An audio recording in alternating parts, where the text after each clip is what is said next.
Hello, ladies. Welcome to our first Wednesday live. We've been doing Friday lives all this time. So let's kind of get situated. I see my screen doing all sorts of things. I'm going to give it a second to figure out. It keeps zooming way in on me. It starts out far away, and now I only see like half of my head. Maybe I need to sit back a little bit. There we go. Let me scooch that back, see if that helps. Okay.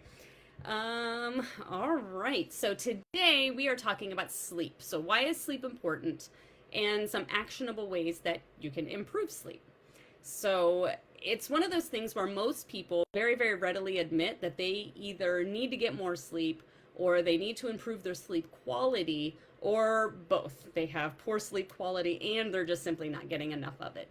And then on the same token, or at the same time, most people will also tell you a number of things that they know they can do to improve their sleep hygiene, but they just simply don't do it.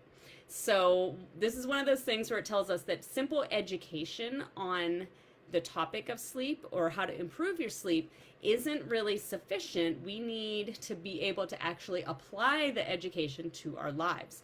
So this points to the need to learn some new skills around building habits and sticking with habits. And that way you can actually take what you learn about sleep and actually apply it to make it work. I have talked about this book many, many, many times, and I'm going to keep on talking about this book. If you have not read Atomic Habits by James Clear yet, I totally recommend it. It's amazing. I actually listened to it on Audible, and partway through listening to it, I had to go buy the actual book because I wanted to write in it and mark in it and take notes and things because the information in it was so just really helpful. And it was things I didn't want to forget. I wanted to be able to go back and take it and apply it. So I totally recommend Atomic Habits. That will really, really help you build those strong habits around lots of things, not just sleep, but habits around everything. So for today, however, we're going to mostly talk about education. That we did do a live, goodness, I want to say maybe in December about building some habits, and I do have some future ones planned around that. So if that's something you're interested in, keep your eye out for that. All right. So according to the CDC, 35% of adults are not getting enough sleep, and they define enough sleep by 7+ hours a night. Now, I don't mean 7 hours laying in bed. I mean 7 hours of actually sleeping. Honestly, I thought 35% was low. I really suspected it would be higher than that, but maybe I'm just that's sort of reflecting on me. I know that I need to improve my sleep as well. But so again, 7 hours is what we're thinking about, and actually sleeping for 7 hours. So what happens when we're not getting enough sleep on the regular? You know, we all have those days where, like, you know, you either just didn't sleep well, you're not feeling well, baby's sick, you know, stress, drama, whatever's going on in your life has kept you from sleeping. But when we don't sleep well consistently on the regular, that's where this becomes a really big problem. So number one, you're going to notice that you're a lot more hungry on days that you don't sleep well. We have this hormone in our body called ghrelin that will spike up when you are tired, when you haven't gotten enough sleep. Number two, our blood sugar will become dysregulated, and that will create, again, issues of hunger, but also cravings. So when we're not sleeping well, you probably notice that you are craving more fatty, salty type foods. And honestly, a lot of people blame carbs for this. They say, I crave carbs, chips and cake. But chips and cake are not necessary. I mean, there are carbs in there, but you're also getting a whole lot of fat. And chips has all that salt. So it's not just, we need to stop demonizing carbs. Carbs actually can be very beneficial to your sleep, and I will mention that in a little bit. Number three, when we don't get enough sleep, our recovery from our workouts and even our recovery from the workday, our mental recovery and storing our short-term memory is all impacted. Our muscles are not recovering as well. We don't have that muscle repair happening as much as it should. We're not storing those memories like we should, and that's going to long-term impact everything you do.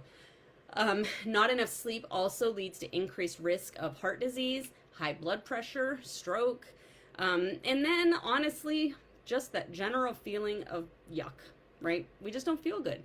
You might be okay in the morning, but then by the time you get close to lunchtime, or maybe once you eat lunch and you're feeling good and you're like, oh, I just want to take a nap. Yeah, I mean, we know that. We've all been there. So I want to start today talking about life. So I don't mean like philosophical. If anyone knows me, you know I'm not going to get very philosophical. But I want to talk about the things that happen in our life that impact our sleep, namely around technology. So it's not going to be a surprise that I'm talking about technology in this. However, I'm going to maybe point out some things that you maybe hadn't considered before.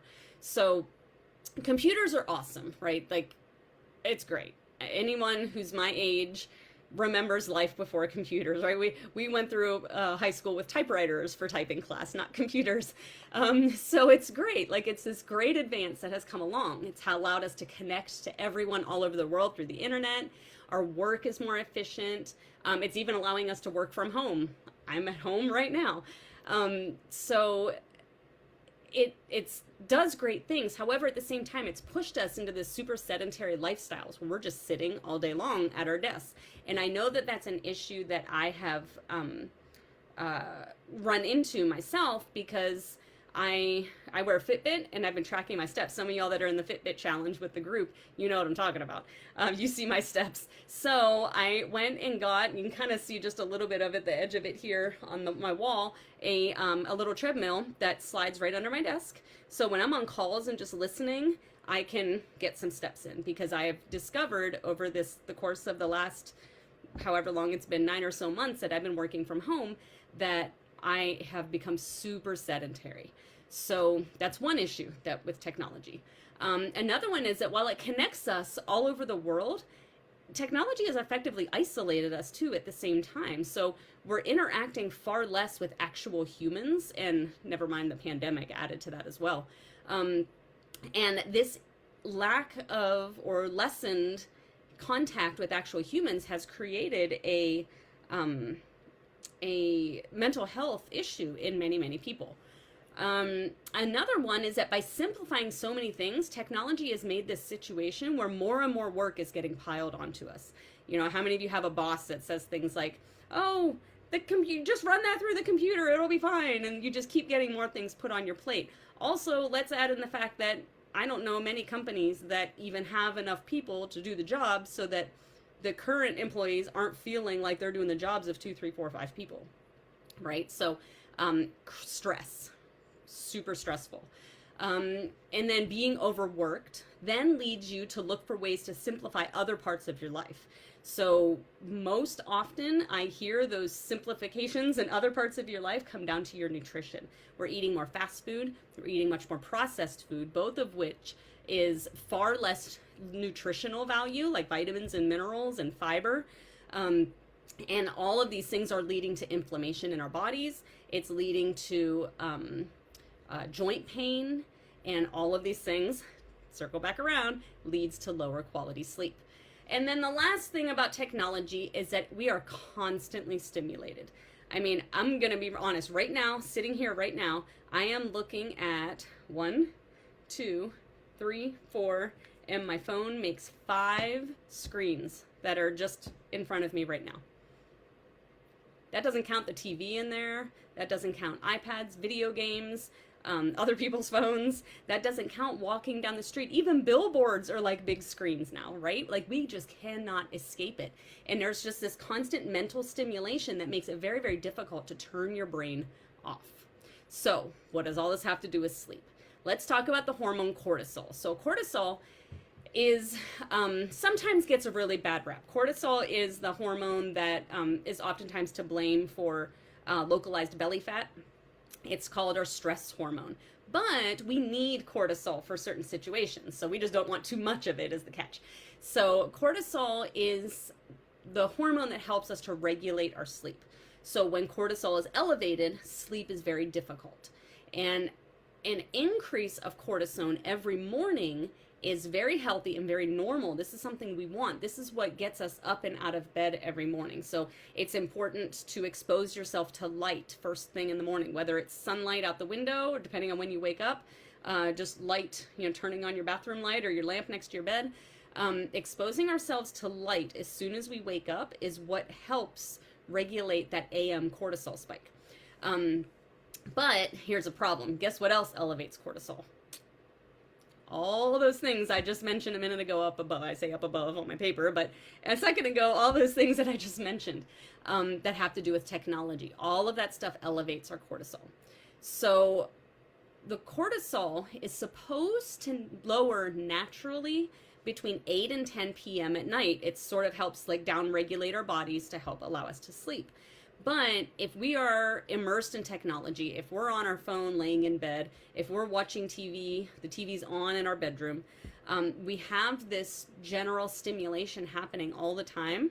We're preventing that natural down regulation of cortisol that is supposed to allow us to sleep. So it won't naturally happen, and then you're going to have a hard time falling asleep and then staying asleep once you do. So here's a few things that you can do. And remember, we talked about in the beginning, education is one thing, but actually applying it to your life is another. You've got to do that part. So number one, I suggest turning off the technology around you for 30 plus minutes before bed. 60 minutes, even better. 90 minutes, even better, right? But at the minimum, 30 minutes before bed. You could read a book. You could do a crossword puzzle or a word search. Dare I say, talk to your family before bed. Anything that doesn't have a screen. Those are the things you want to be doing 30 plus minutes before bedtime. So set your alarm, get everything ready to go so you don't have to go back to your phone to do anything before you go to sleep, okay? Number two, we have got to learn to say no. We as women, we as society, we have got to learn to say no. Stop making yourself sick for a job that would replace you in a heartbeat. I cannot enforce that enough. And I don't just talk it, y'all, I walk it. I quit my teaching job last spring because enough was enough. I had it. Mentally, physically, I could not deal anymore. And here I am talking to you wonderful people now. Stop making yourself sick over a job that would replace you in a heartbeat. Learn to say no. Learn to say your plate is full. You can't take on anymore. You have got to disconnect. You have got to give yourself time to relax, and you have got to do it often, daily, okay? Not once a week. Going to the spa every weekend is not self-care, y'all. This self-care is something you do every single day. Number three, make sure that your bedroom is a cool temperature and is completely dark. So by completely dark, we're talking about night lights. We're talking about alarm clocks. Notifications on your phone coming on in the middle of the night, the television, even street lights outside. So they have like blackout curtains that you can get. If you have an alarm clock in your room, try to get one that has colors of orange or red instead of blue or white if you can. The blue light does not, that's stimulating on our brain, where the orange and the red colors are much more relaxing and calming. So that those are better colors for your alarm clock. Let's see. Number four, move your body. So something as simple as taking a walk after dinner, or just making sure you get regular workouts in most days of the week. We talked about that sedentary lifestyle that technology has sort of created for us. We need to get around that, right? So we've got to get up and somehow move, play with the dogs, play with the kids, take a walk, work out. Exercise will help regulate your blood sugar. Exercise improves your digestion. And it also helps you to maintain those natural sleep and wake cycles, because your body is going to feel like, oh, I need to sleep because I need to recover from whatever we just did today. Okay, if you're very sedentary and just sitting around, your body's like, we're good. We don't need sleep, right? So move your body. And then finally, number five, create for yourself very predictable sleep and wake times. So our body thrives on predictability, and our brains love routine. So by creating a morning routine and a bedtime routine, that will help regulate those sleep and wake cycles so that your body is more prepared for sleep. That's one of those things that you're going to have to develop over time. But once you do, you're sending those signals to your brain that says, oh, it's bedtime, or oh, it's wake up time, and trying to be as consistent with those times as possible. I understand teacher life. I used to be a teacher. I get it. I was waking up at 4:45 every single day, Monday through Friday. And then Saturday and Sunday, I'm like, y'all, I need my sleep, right? So, so I get it, but we want to try to keep even our non-work day wake and sleep times as similar to our work days as we can. I understand you're going to want more on your non-work days, but keeping it as close as possible is really going to help you regulate the sleep and wake times. So the catch with all of this, like we mentioned before, is that none of these suggestions are going to work unless you do, right? I can them, not gonna do you any good. So you've got to make the decision to start doing these things. You don't have to do them all at once. Pick one of them or pick two of them and stick to it. Okay, maybe you're gonna pick turning off the technology 60 minutes before bed every day.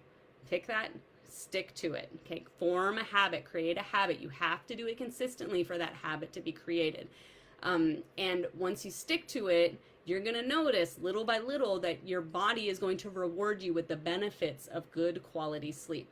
You're going to feel more refreshed. You're not going to feel as hungry for all the junk food type things that you might be craving. And you're going to be more mentally alert. Your body and muscles are going to recover faster from workouts. So all the good things that come from good quality sleep will in time happen to you as well. So if you have any questions or thoughts, please always leave them in the comments. I'm happy to get back to you.